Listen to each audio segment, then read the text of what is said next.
Hi, everybody. Welcome to SOAR Time meetings.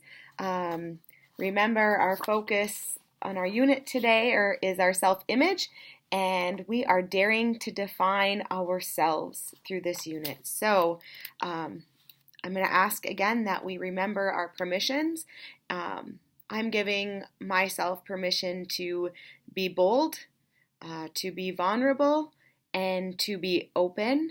I want to thank those of you who reached out to me after last week's video. It meant a lot to me, more than maybe you know.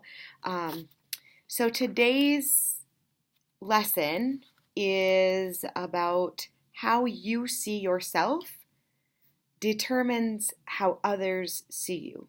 Okay, so our objective today is to focus on that idea. How you see yourself determines how others see you. All right? And that can be really hard sometimes because I think we can be our own worst critics.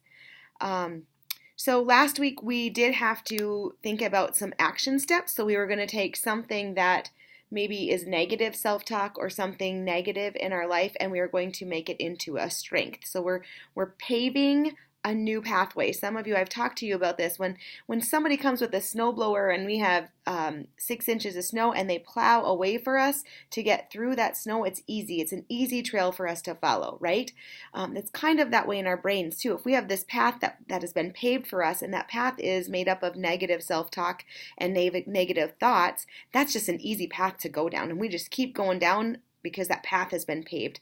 But it's time for us right now to veer off and to make a new path. All right, that's hard. It's a lot of work, right? We don't have a snowblower. We don't have somebody that we can hire out to do it for us. We have to pave that path.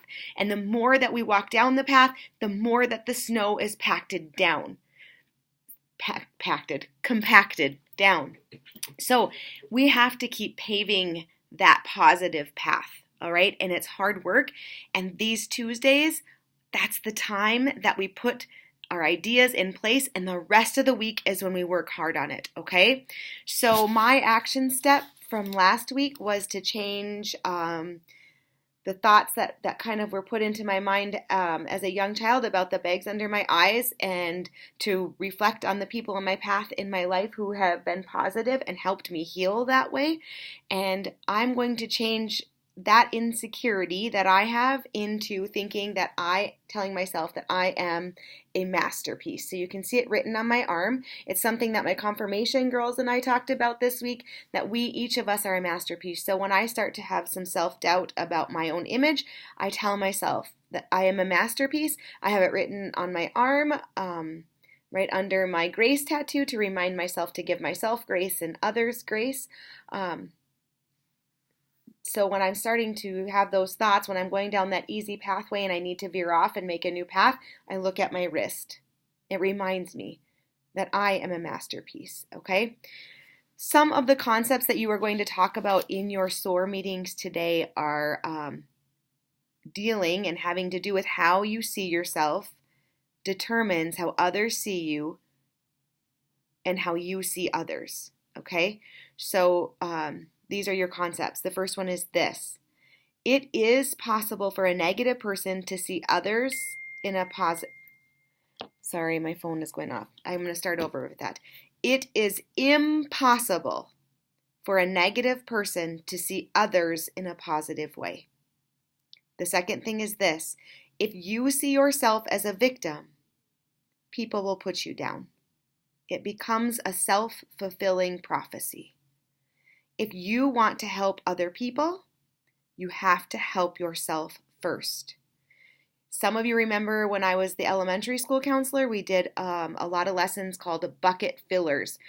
For those of you who didn't have me as an elementary counselor, here's what a bucket filler means. We all have an invisible bucket or a glass. If our bucket or glass is empty, we cannot fill somebody else's. We can't help our friends, our family, anybody else if our bucket or cup is empty. We have to fill our own, and then we can fill others.